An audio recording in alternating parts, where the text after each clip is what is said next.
Hi guys, my name is Peggy from Peggy Still Stitching. I post Flosstube videos semi-regularly. I mean well, I try. This is actually going to be my first Flosstube extra. And the reason I wanted to do this was because Around the Globe Stitching posted a video this week about monogamous stitches.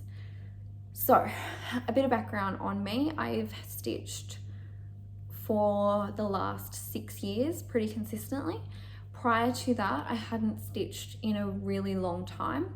My first cross stitch actually is right here. So these were my first 2 finished and completed projects. And they say PB02 because my last name previously did start with B. And so these stitches are 22 years old, which will give you a rough idea on how old I am.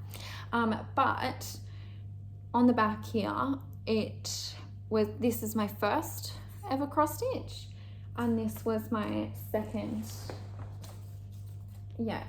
ever cross stitch. So these are how old they are. Like my grandfather and grandmother printed these. The reason there's that writing there is it was actually submitted into the local fair down there and it came second.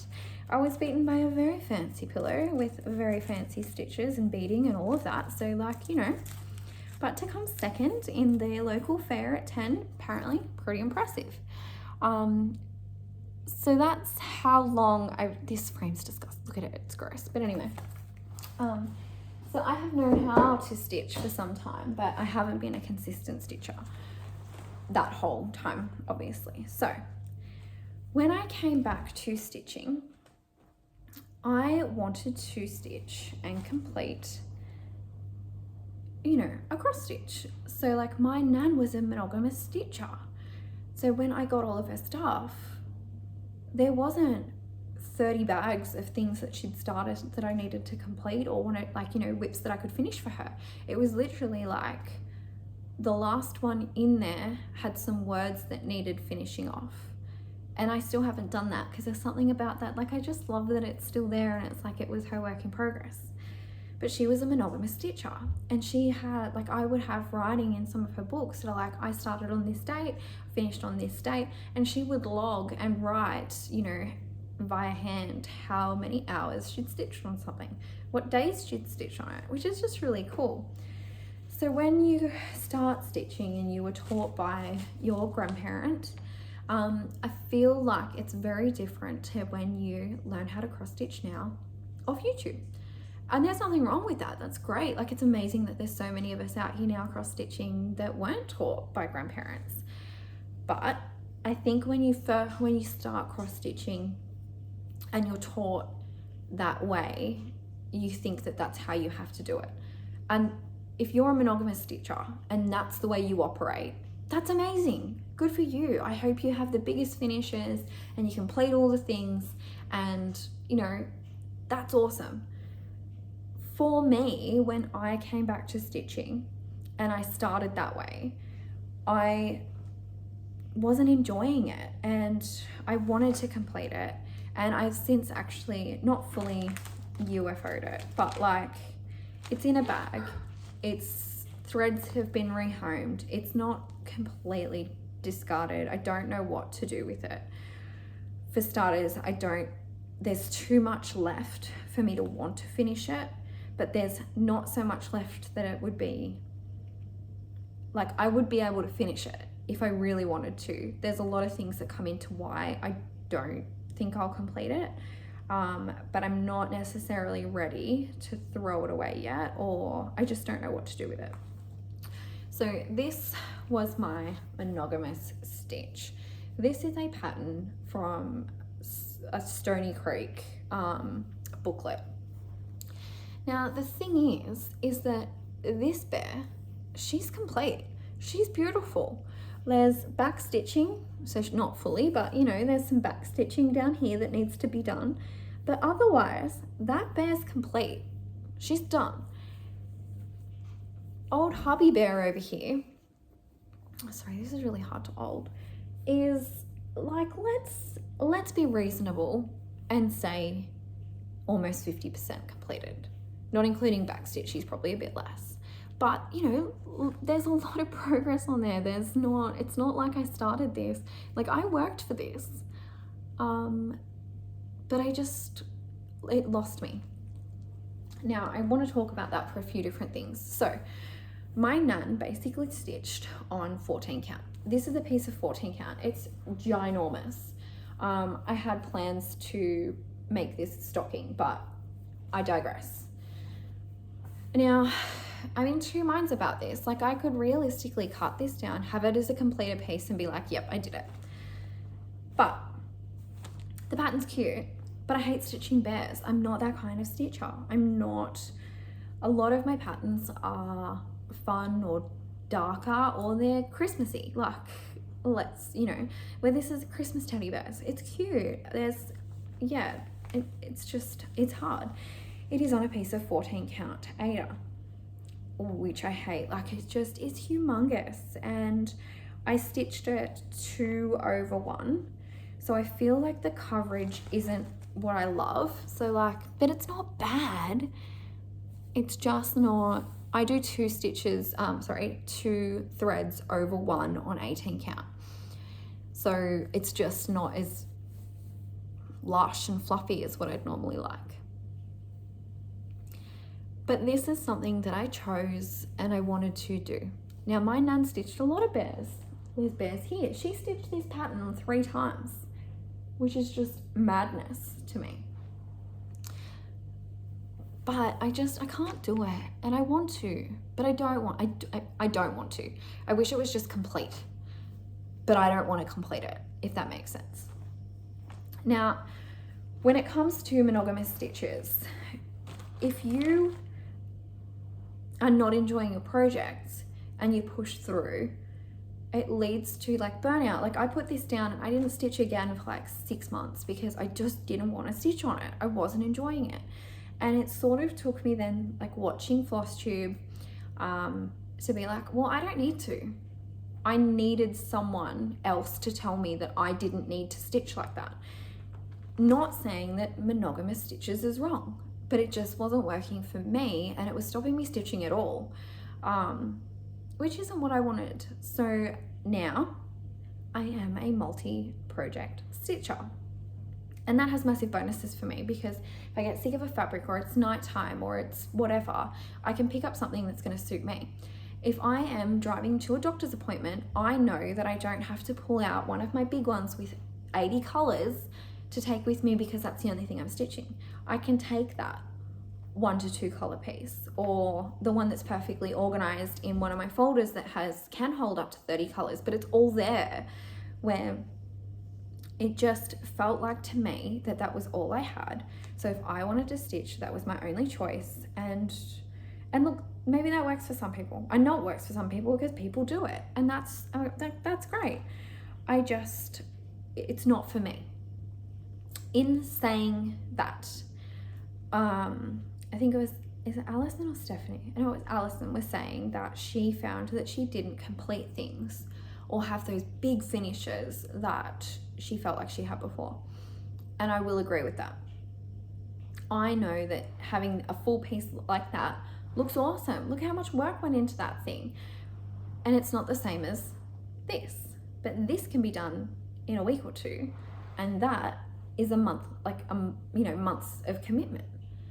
And that is where every stitcher will be different. And there are projects that I will start and finish a lot quicker than when I started a year ago. And I think that that's okay. And there are some projects that I start knowing good and well it's going to take me 2-3 years to finish, because it's something I want to do. I just also know that it's not something I'm going to stitch on every day.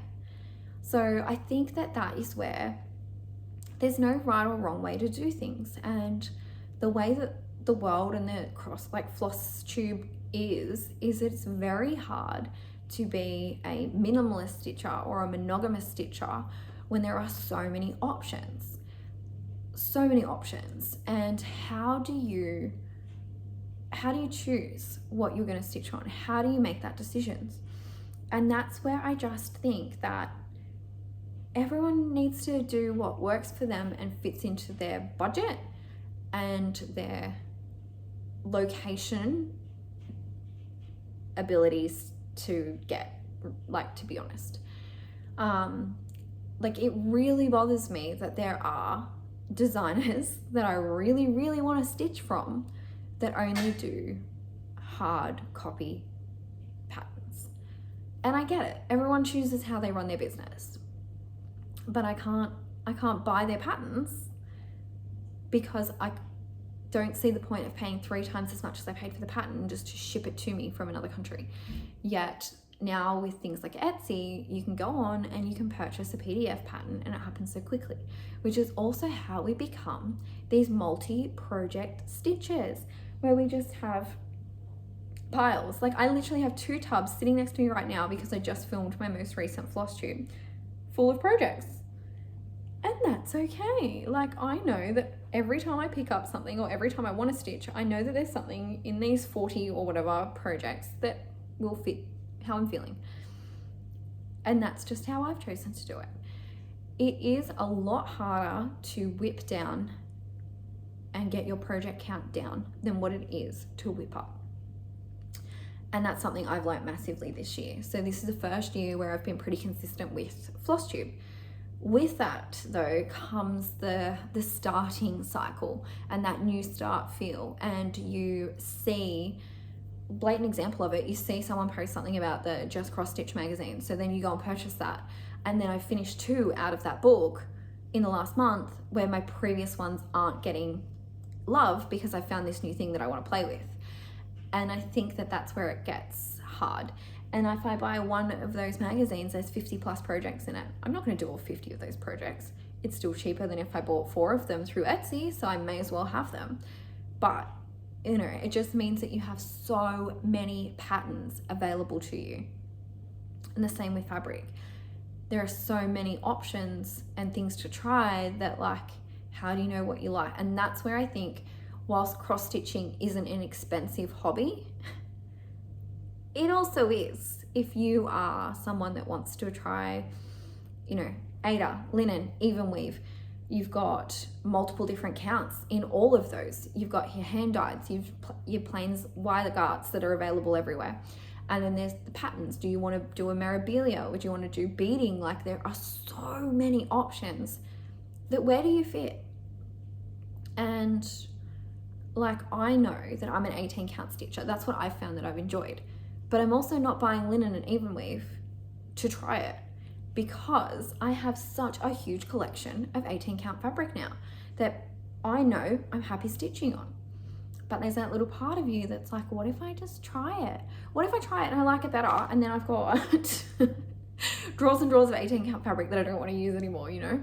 And I think that that is where it's just hard. And there's so many options that it can be overwhelming, overstimulating, and where do you draw the line? So I feel like I've just rambled here about my feelings about it, but where do you draw the line? I think it would be really interesting to know where everyone sits at, because I think that before you start filming Flosstube versus when you are a Flosstube consumer, when you just watch it, I don't think that you are influenced as much. I know I've started a lot more projects since filming Flosstube, and I haven't even done that many. Like, I think I've done 10, and then a whip parade, and now this. But because of that, you sort of have, I don't know if it's subconscious or if it's actually a real thing, but you feel like you need to have things to talk about. And then you sort of see that, oh, so-and-so's stitching this, maybe I should stitch this, or whatever it is, or there's this sale. You know, do I want to be part of that hashtag? Do I want to be part of that group? Where do you fit in, and do you need to? Where as a consumer solely of just watching the videos, I don't know how much that comes into it. So I'd love to hear, because it's so easy to now not really remember where I fit in that before I started doing this, when I haven't even been doing this, you know, that long. And it's just, it becomes your new norm. So I want to know, what's your norm? Comment down below. Let's have a conversation. I will tag the Cross Stitch the Globe down below in the description box, because they literally just did a video on this, as one of them were previously a monogamous stitcher as well for a long time. To have changed to a multi stitcher, I just thought that her opinion and the way she talked about it was really interesting. And yeah, it's funny how things can change, and how it is harder to go back and go down, because you keep starting new things and you've got so much fabric. There's nothing stopping me from starting 40 new like projects in the next week, other than my time. If I wanted to, I have the resources to do so, and that's crazy. It's awesome, but it's crazy. Anyway, I'm gonna leave it here because I've rambled on long enough. If you like this kind of video, give it a thumbs up, comment down below, like, let's engage, because I would love to start this Flosstube extra kind of thing, and talk about more than just what I've stitched on. Anyway, all right, thanks guys, thanks for watching.